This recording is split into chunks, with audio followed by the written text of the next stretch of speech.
Sabe uma coisa que eu fico pensando?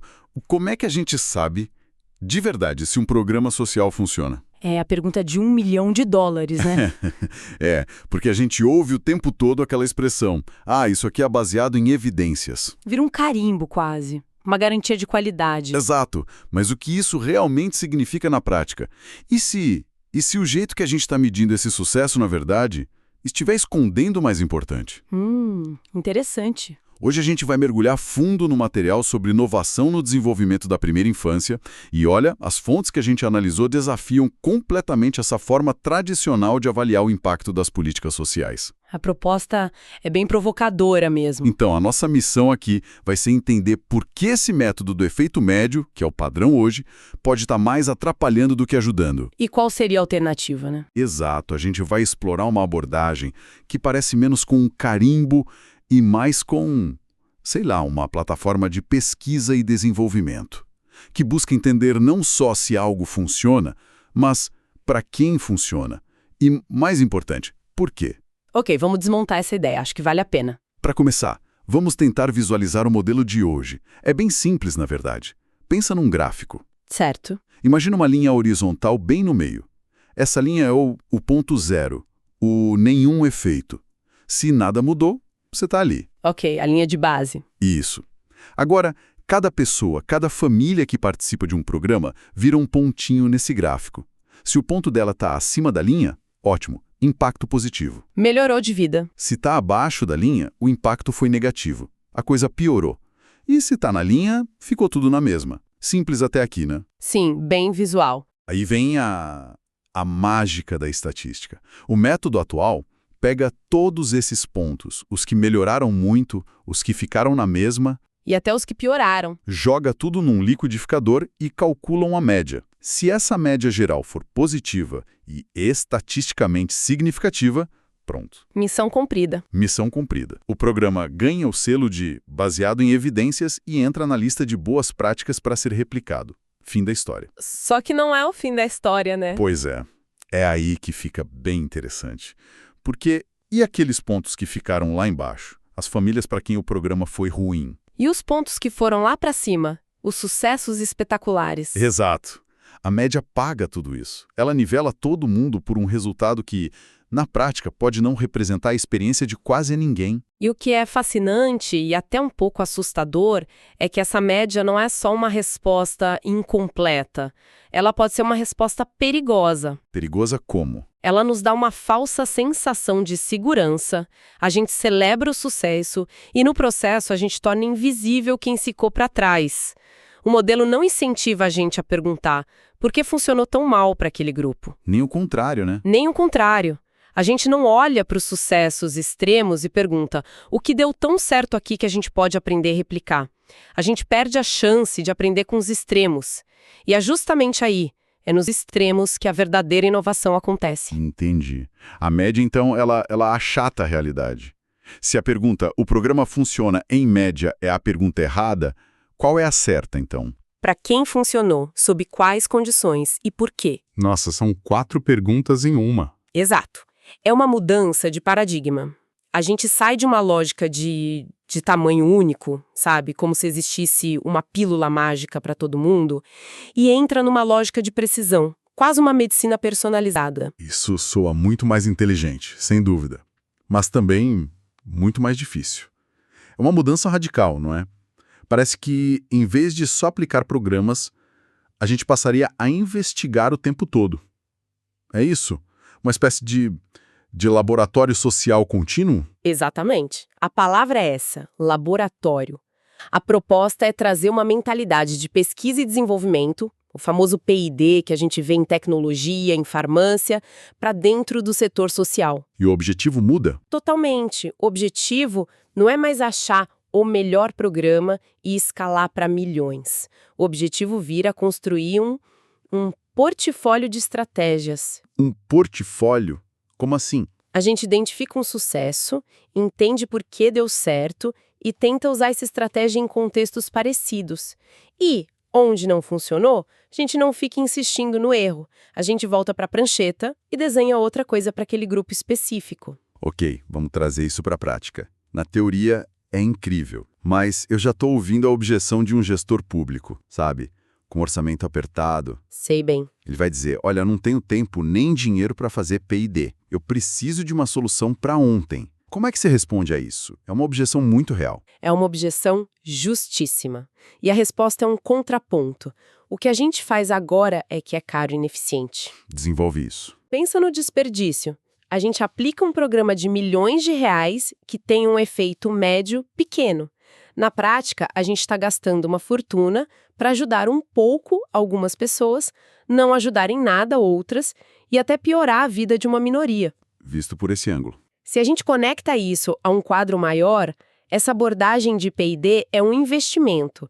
Pode ser mais lento no começo, mas o potencial de retorno é gigantesco. É muito provável que já existam programas por aí, com esses efeitos médios modestos, que são verdadeiras balas de prata para um nicho específico da população. Mas a gente não sabe quais são. Não sabe, porque a média esconde isso.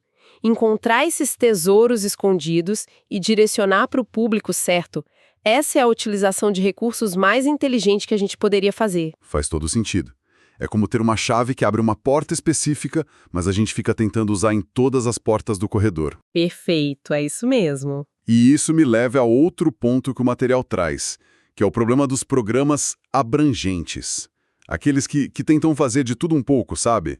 Sim, o famoso pacote completo. É. E aí tem uma tensão, né?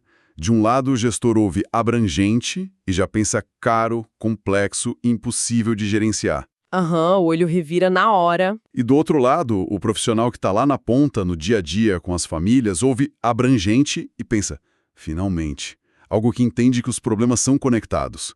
O material diz que os dois estão certos. Como é que sai desse impasse? Esse impasse é um clássico, e a saída que a ciência propõe é parar de falar do programa como um bloco único, um monolito, e começar a dissecar. A gente precisa encontrar os ingredientes ativos. Ingredientes ativos, como num remédio. Exatamente como num remédio. O comprimido tem o princípio ativo, que é o que cura, e tem um monte de excipientes que dão forma, volume. Num programa social é a mesma coisa. Tem algum exemplo disso? Tem um caso ótimo que eu li de um programa de reforço escolar. Ele era super abrangente, tinha lanche, palestra motivacional, jogos em grupo e 1 hora de tutoria de leitura individual. Um pacote completo, de fato. Caro, complexo, exigia muito dos voluntários. Depois de uma análise a fundo, o que eles descobriram? Que o lanche não mudava nada nos resultados. As palestras, quase nada. Os jogos, zero. Peraí, então o que funcionava? O ingrediente ativo, o que realmente fazia a nota daquelas crianças subir, era aquela 1 horinha de leitura individual. Todo o resto era essencialmente ruído caro. Nossa, essa história é muito poderosa, porque as implicações são gigantescas. Você não só economiza dinheiro e tempo tirando ruído, Mas também tiram o peso das costas das famílias. exato. Eu fico imaginando uma mãe que já tem 2 empregos, tendo que levar o filho para mais uma palestra. Se aquilo não funciona, por que exigir isso dela? Sim. E essa ideia de respeito é fundamental.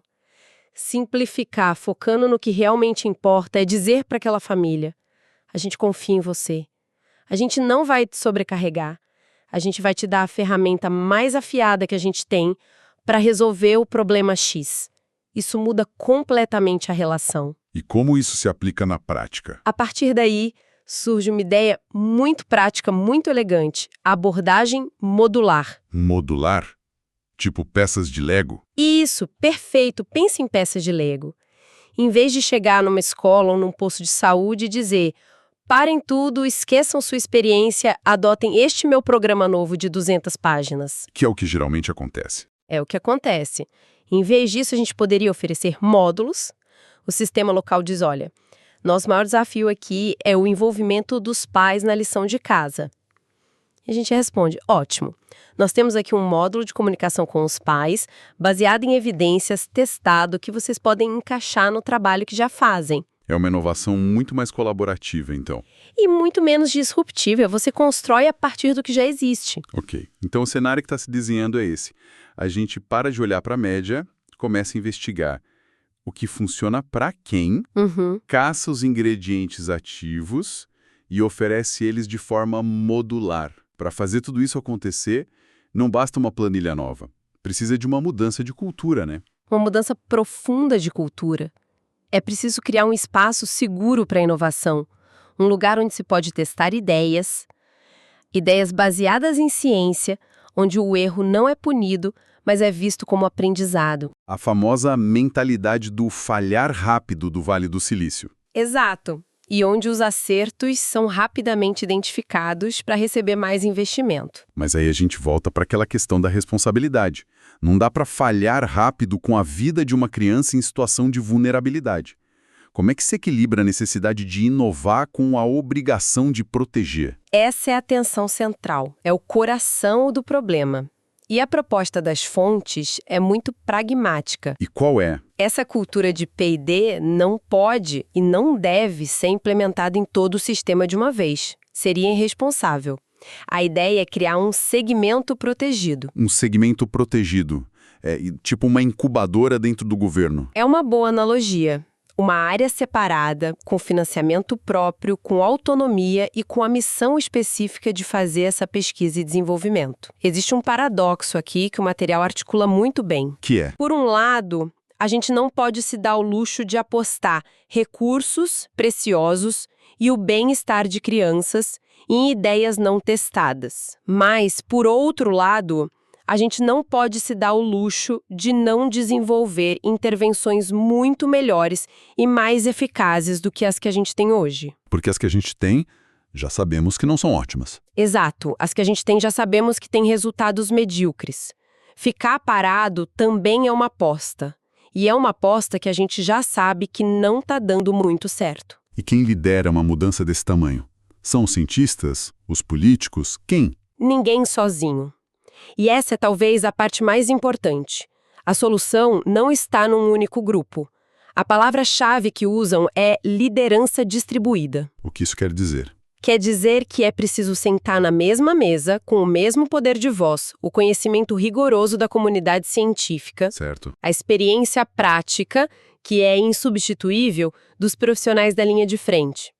A visão pragmática dos gestores, que entendem do orçamento. E talvez o mais importante de tudo, a sabedoria e a vivência dos pais e líderes comunitários. Todos juntos. Todos juntos. Cada um traz uma peça do quebra-cabeça que os outros não têm. A inovação real só vai surgir do diálogo genuíno entre todos eles. Resumindo toda a nossa conversa, então, a gente saiu de uma visão bem simplista de funciona ou não funciona, baseada numa média que pode enganar, para uma busca muito mais sofisticada. Quase uma investigação de detetive para descobrir o que funciona, para quem, em que contexto e por quê. É uma bela forma de colocar. É a gente trocando a produção em massa pela alfaiataria de precisão. Exato. E fica uma reflexão final para a gente levar dessa análise. Manda. E se a gente pegasse essa mesma lógica, essa de desconfiar da média, de caçar os ingredientes ativos, de valorizar os extremos em vez de apagá-los, e aplicasse em outras áreas? Pensa, por exemplo, no sistema de ensino fundamental. Ou na gestão da saúde pública. Que verdades absolutas que a gente tem hoje poderiam ser completamente viradas de cabeça para baixo? Se a gente parasse de olhar só para a média da turma. Exato.